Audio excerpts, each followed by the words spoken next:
Okay, so in this video, let's talk about the photochemical reactions, like why this photolysis helps in our reactions. Why do we need photolysis? What are the advantages that we can obtain from a photolysis? In our previous video, we have talked about the eczema formation, right? So if you are interested in this particular event, in particular the eczema formation, I will put the link here. You can go back to that video and watch it. Now in this video, let's move on to our topic, right? So first thing is, why photolysis?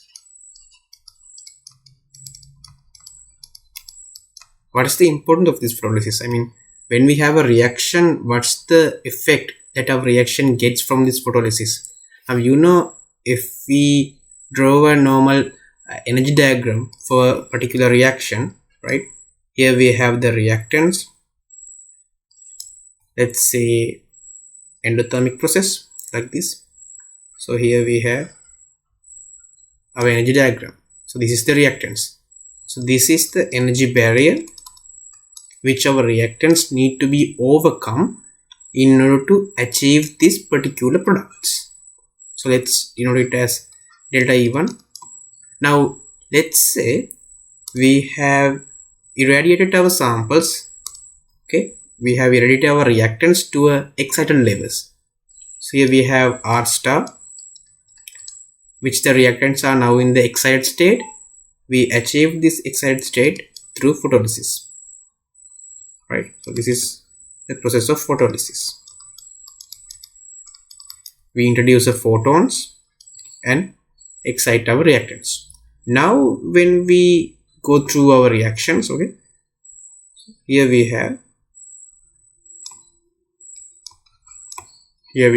the new products. Okay, here we have the new products, but you can see the delta E value. Let's say delta E2. When you compare the delta E1 and delta E2, delta E2 is lower compared to delta E1, right? So when we have an excited state as a reactants, we can lower our energy barrier.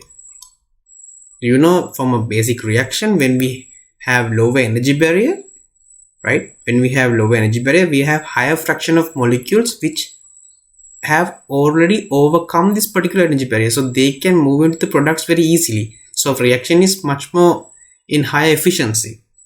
So this is the first and most important thing why this photolysis is important in a particular reactions, right? And there are very small things which you need to know, that when we look at this white color, right?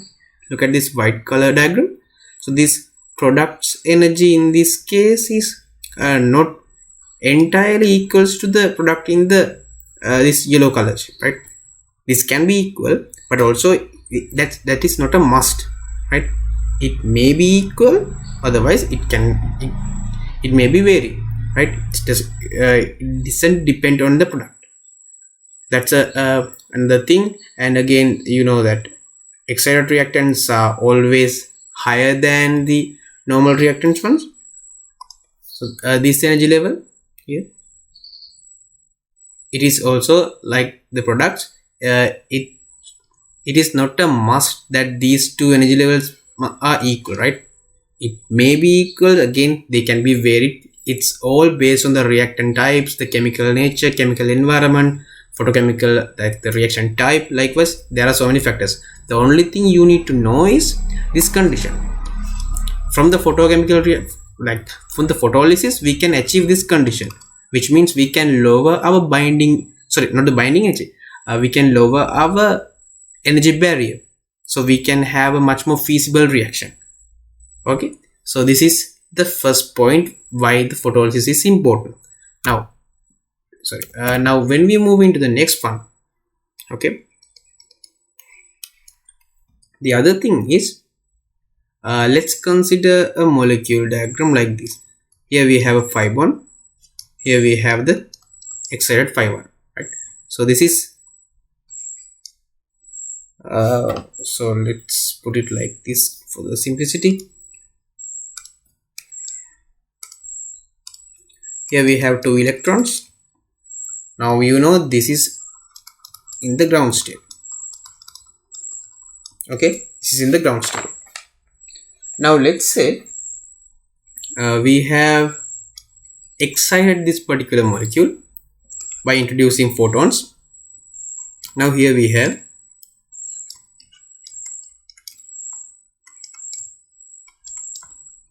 this is a excited state.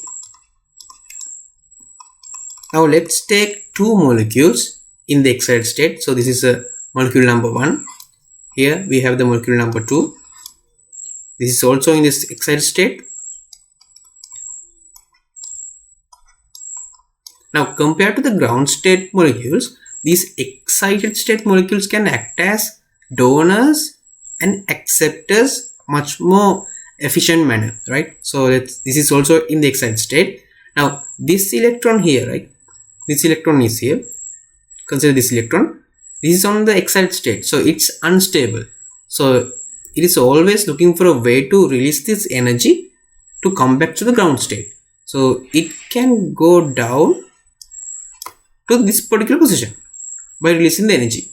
So in this case, you can see this one right here, this number 1 molecule here. This is the donor and this is the acceptor. So as you can see, from the excitation we can create vacancies in our ground state level. So they can act as much more efficient acceptors, and by excitation we create unstable higher energized electrons. So these can act as a very good donors. So these acceptor donor properties are much more enhanced when we use photolysis. So that's the second important thing you need to remember. You need to understand this, right? And the third thing, when it comes to the photolysis, like we are talking about the things like why do we need this photolysis for the reactions, right? So other important thing is the selectivity. Okay, let's consider it like this. So let's say we have a molecule like this.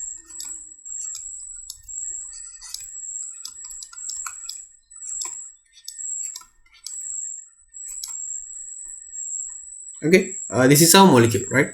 This is our molecule. Now after the reaction, after the particular reaction, what we need is something like this.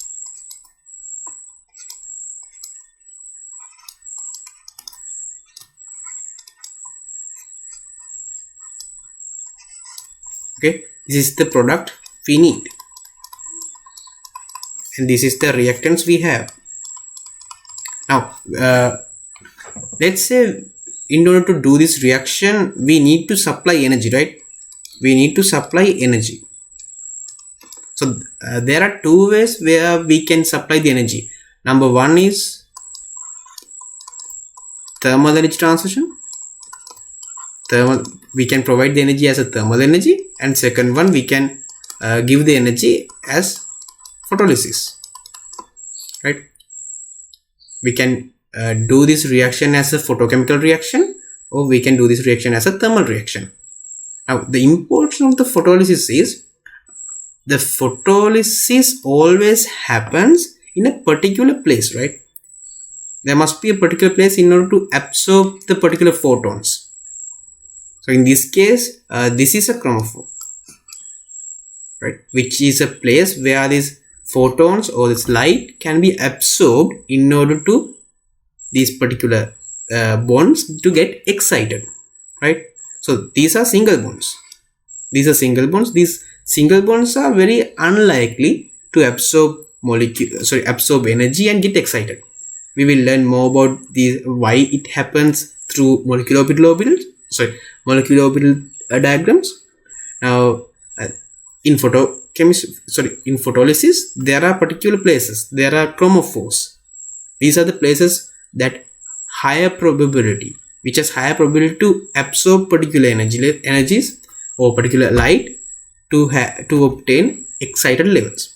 Now when it comes to thermal energy, right, when we supply thermal energy, this thermal energy doesn't have a selectivity. It will go and absorb into every particular bond. So to do this reaction, what we need is to break this bond, right? By using photolysis, we can use a very specific amount of photons just to break this bond. So these photons will not go and absorb to here, here or here, because we are using a specific wavelength and we are using the specific photons. So they will act selectively. They will only get involved in the excitation of this particular place. Now when we use thermal energy, we cannot use this selectivity. We cannot say to the thermal energy go and irradiate only this place. No, we can't do it. The thermal energy will distribute through all the molecule. So in thermal reaction like this, in thermal reaction for this case, it's a waste of energy. So we can do the same reaction with much more efficient manner, with much more less energy through a photolysis. This is what we call selectivity. The photolysis only act on specific places. We call those places as chromophores. Right? Chromophores. Now, and the next thing. Now you know main 3 points why the photolysis is important, right? The first thing is based on the energy barrier.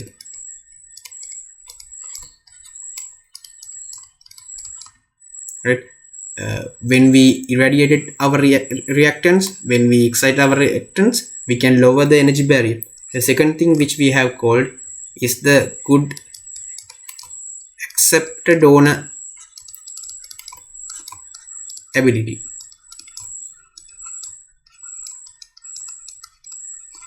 And third one which we have called is a selectivity. Okay, these are the 3 points why these photochemical reactions are much more important. Otherwise the photolysis is important in a particular reaction. Now when we take a reaction, okay, when we take a reaction, let's take an example. So let's take this reaction. We have ethylene. Okay, we need to convert this ethylene into something like this.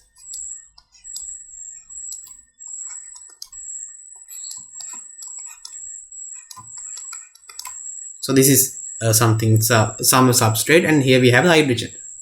Now in order to do that, we need to break this pi bond, right? We need to break this pi bond. So when we use the photolysis method, like when we use this reaction as a photochemical reaction, there are several steps. Always the first step is the excitation. First thing happen is the excitation. So here we have the reactants. First we have the excited reactant. So nothing changes, just the same molecule, but this is on the excited state. This is on the excited state, right? This is on the excited state. Now when we look more about this excitation, so here I will draw it in here. When I draw the molecule diagram, molecular orbital diagram, this is the ground state.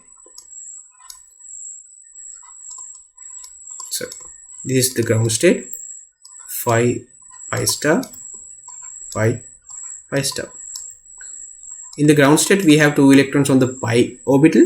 Now when we excite it, right, when we excite it, you will have 1 electron over here and you will have 1 electron over here. If you calculate the bond order for the ground state and the excited state, right, you will get a bond order of 2, sorry, you will get a bond order of 1 in this case, and you will get a bond order of 0 in this case. So if I calculate the bond order, you can see like we calculate the bond order in the electrons in the bonding orbital minus electrons on the anti-bonding orbitals, right, divided by 2. So in the ground state, you can see this is the bonding orbital. So bonding electrons are 2. There are no anti-bonding orbitals, so it's 0. 2 by 2 is 1. When we use the same concept in the excited state, we have 1 electron on the bonding orbital, 1 electron on the anti-bonding orbital. This is 0, so bonding order is 0. So So higher the bond order means the stronger the bond. I hope you know that. Higher bond order means stronger the bond. So in this case we have strong pi bond. In this case the bond order is much more lowered. So basically this pi bond is partially broken, right? So let me clear this up.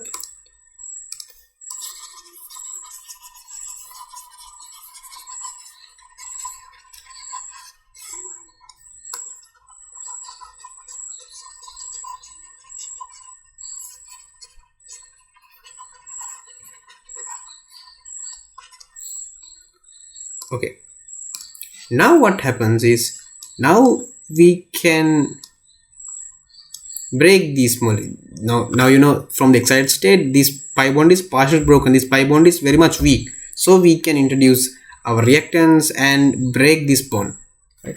Here we can break this bond.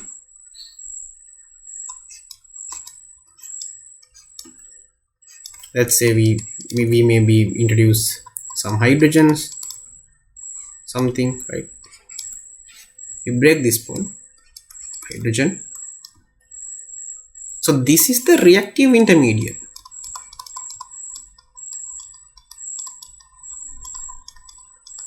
Right? This is the reactive intermediate. And then this reactive intermediate reacts with our other substrate to form the final product. Okay. So this is the basic steps of the photochemical reaction. If I summarize it, first we have the reactants, and then what happens, you have the reactants on the excited state. So this is the reactants on the excited state, and then what happens, you get reactive intermediates.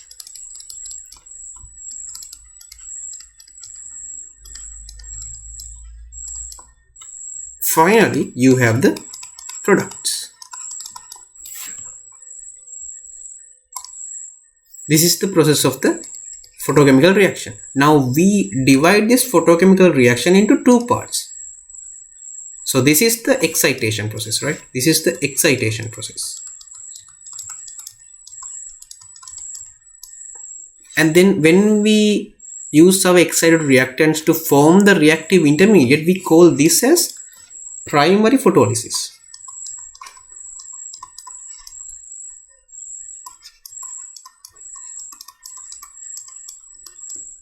Okay. Sorry, not photolysis. Sorry, it's process, right? I just got it. This is the process, primary process, and this here we have the secondary process.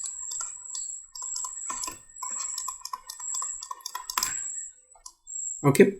Now, if we consider, like, this is for the photochemical, right? This is the photochemical reaction. This is the photochemical reaction. If I mention the same thing like thermal reaction, right? If I mention the thermal reactions, they also start with the reactants. Now we have one step skipped, like this. We don't have excited state reactants over here. From the reactants, right, then we apply the energy, which is the thermal energy. We directly get the reactive intermediates, and then the secondary process is same for the both cases. The secondary process is the same for the both cases. In the thermal reactions and for the photochemical reactions, both have the same secondary processes, but the mechanism can be changed. So there can be changing in the product, the thermal products and the photochemical products can be changed. We will talk about more in the next few videos. Now this is the basics, what you need to know about the photochemical reactions. So you need to know that there are two types of processes, primary process and secondary process, and how these each step appeared in your reaction intermediate, right? I hope you get the idea about it. So in next videos we will continue on our photochemical reactions. We will start with the primary process and then we go to the secondary process, then the mechanisms. We will do some examples, then finally we will do some advanced questions. I hope it's okay. So in next video we will meet you.